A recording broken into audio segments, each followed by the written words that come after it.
Welcome to SelfmadeVerse. In February 2025, Gujarat made history by becoming the first Indian state to table a uniform civil code bill in its assembly.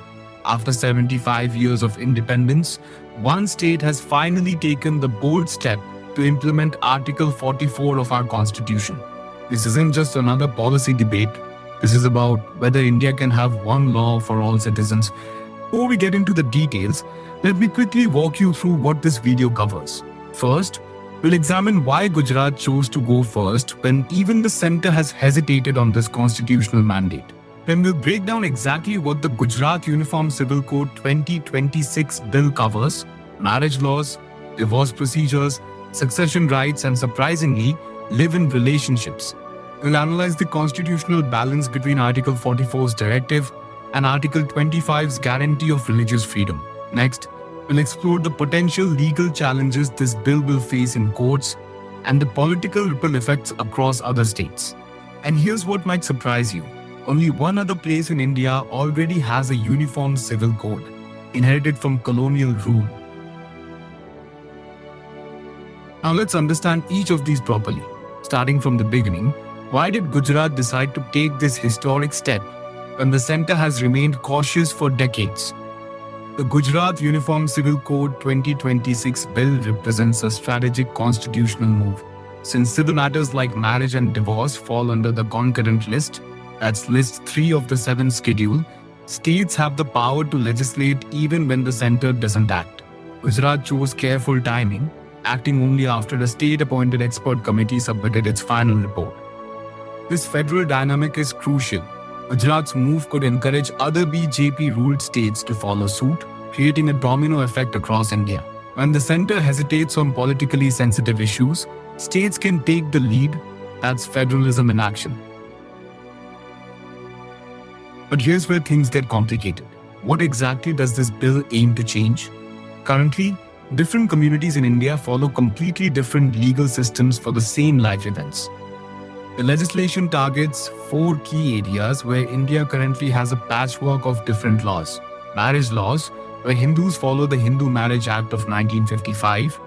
Muslims follow Sharia-based personal law. Christians have the Indian Christian Marriage Act. And Parsis have their own Marriage and Divorce Act.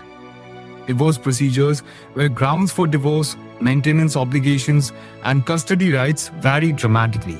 Under Hindu law, mutual consent of specific grounds like cruelty are required. Under Muslim personal law, a man can pronounce triple talaq, though this was banned by Parliament in 2019. Christian divorce requires court proceedings with limited grounds. Succession rights, inheritance rules that create completely different outcomes for the same family situation. Hindu Succession Act gives equal rights to daughters, but Muslim inheritance law follows Quranic shares, where male heirs get twice what females receive. Parsi and Christian communities have their own inheritance rules. And here's the modern edition: live-in relationships. This is completely uncharted territory in Indian personal laws. The Gujarat bill seeks to provide legal recognition and protection for couples who choose to live together without formal marriage, something current personal laws simply don't address. But there's a crucial exception that reveals the bill's careful constitutional approach. Scheduled tribes are completely excluded from the Uniform Civil Code. And the numbers here are significant. Gujarat has a tribal population of 89 lakh people. That's 14.7% of the state's total population. This exemption isn't arbitrary, it reflects deep constitutional wisdom. The 5th schedule of our constitution provides special protection to scheduled tribes, allowing them to follow their customary laws and traditional practices. Gujarat's bill respects this, preventing potential legal challenges and honoring indigenous rights. And the numbers confirm this constitutional tension. Article 44 mandates a uniform civil code as a directive principle, but Article 25 guarantees religious freedom as a fundamental right. Gujarat's approach tries to balance both by creating uniform procedures while respecting constitutional protections. Let's put this in perspective with hard data. Since independence, how many states have attempted to implement Article 44? The answer might surprise you. Just one, Goa. The Goa Civil Code, inherited from Portuguese colonial rule and retained after liberation in 1961, remains India's only functioning uniform civil code. It applies to all residents regardless of religion and has been functioned for over 60 years. Previous attempts at national UCC implementation have faced massive resistance. The Shah Bano case of 1985 showed exactly what happens when courts try to enforce uniform laws over personal laws. Political backlash so severe that Parliament had to pass the Muslim Personal Law Shariat Application Act in 1986 to reverse the Supreme Court judgment. So what does all this mean? The implications of Gujarat's move extend far beyond one state's law books. Legal scrutiny will be intense. The bill will face court challenges on multiple grounds: religious freedom under Article 25, federal overreach, and whether states can legislate on matters that affect fundamental rights. The Supreme Court's interpretation will be absolutely crucial for the future of UCC in India. Implementation complexity poses another major challenge. Even if the bill passes legal scrutiny, creating new institutions, training court personnel, and ensuring uniform implementation across Gujarat's diverse population will require massive administrative restructuring.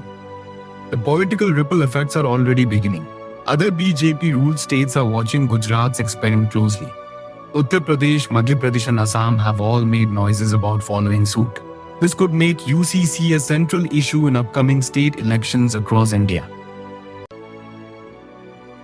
Given this reality, what pathways emerge for the future of UCC in India? The gradual state-by-state approach Gujarat has pioneered could be the most practical pathway.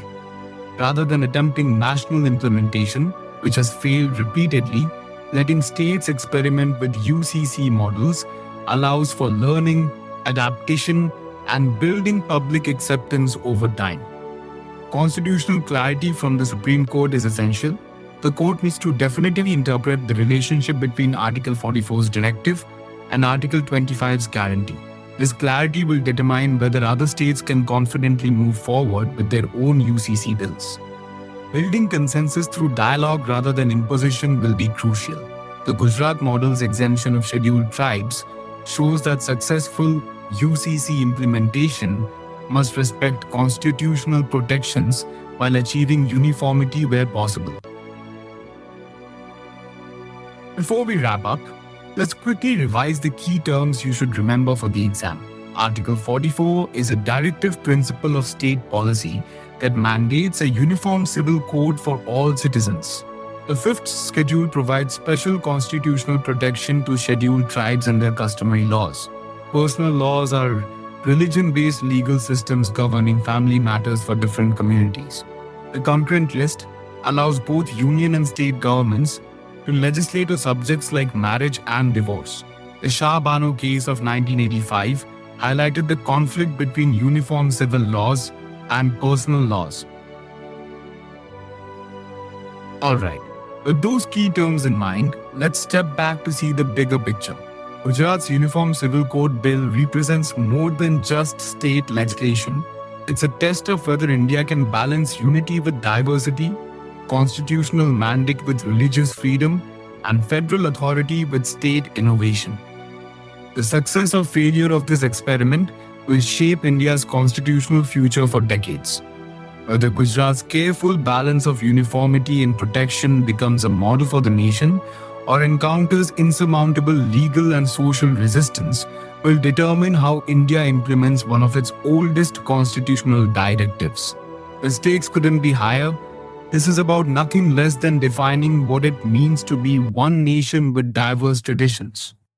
If this analysis helped you understand Gujarat's historic UCC bill and its constitutional implications, please subscribe for more in-depth UPSC content. Hit the like button if you found the breakdown useful, and let me know in the comments which constitutional topic you'd like me to cover next.